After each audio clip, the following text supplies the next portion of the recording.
Hello, everyone, and my name is Samantha Cole, and I'm General Counsel for Adams, Evans, and Ross.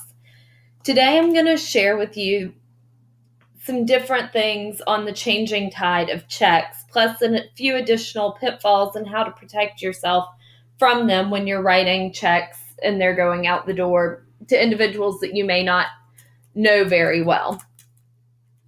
Writing a check 10 to 20 years ago was a much different beast than it is now. The time from issuing a check to when it was fully paid out was almost a week, which allowed for plenty of time to catch if there was an issue or be able to properly put a stop pay on a check that may have been issued in error or the check had been lost. Checks now are being processed quicker due to technological advances, where they are almost instantaneous as if you were doing a wire transfer. While this does have the benefit of getting funds to people quicker and allows for ease in accounting of not having to sit and wait forever while a check is being processed, it does have its pitfalls of limiting the amount of time you have to catch if there's been fraud in some sort when it comes to issuing or cashing of the check. But this can also affect a check you received and are trying to make a deposit, or the checks you've issued to your employees or vendors. And you have to monitor checks much more closely in the means of you are constantly having to make sure that the checks account for what you were expecting they were going out for, because that time window to catch an issue is so much shorter now because of technology. In 2004, Check 21 took effect, which were regulations put in place to help and try to keep up with the changes in how checks were being processed. While this did help, it is quickly becoming outdated a decade plus after it was put into effect. While it does have provisions for checks to be sent as electronic copies, those rules are having to be broadened to include what happens to a check that is deposited through an e-deposit mechanism. In this case, it leads to the risk that you could have someone try to deposit a check twice, either on purpose or a mistake in depositing a check by e-deposit and then forgetting and taking that exact same check to the bank. In most cases, the bank will catch it and you'll only have to pay the check once.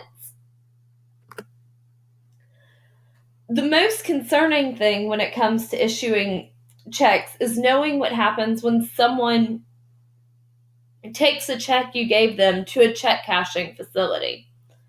When someone takes a check to a cash and check facility and gets money for the check, the cashier of that check becomes a holder in due course, meaning that if they bought it for value without any reason to believe the check was fraudulent or altered in any way, they are paid no matter what defenses you might have had for not paying that check.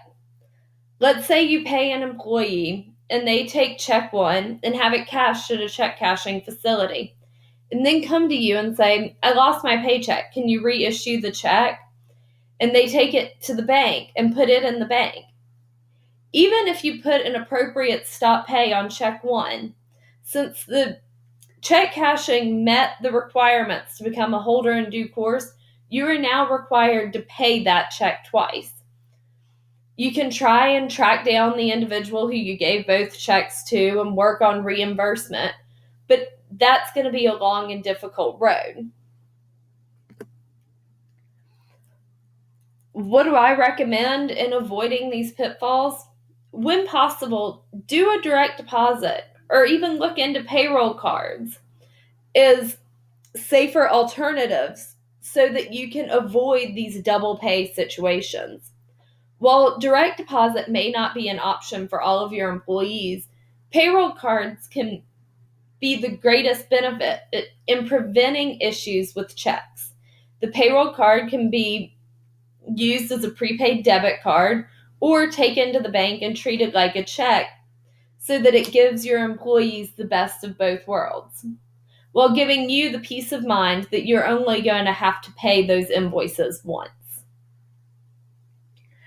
I hope this gives you a broader insight into some pitfalls and changes that are happening when it comes to issuing a paper check. If you have any questions, please feel free to reach out to me. My email is up on the screen. It's samantha@aercollections.com.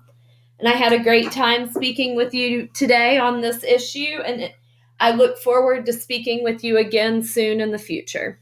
Have a great day.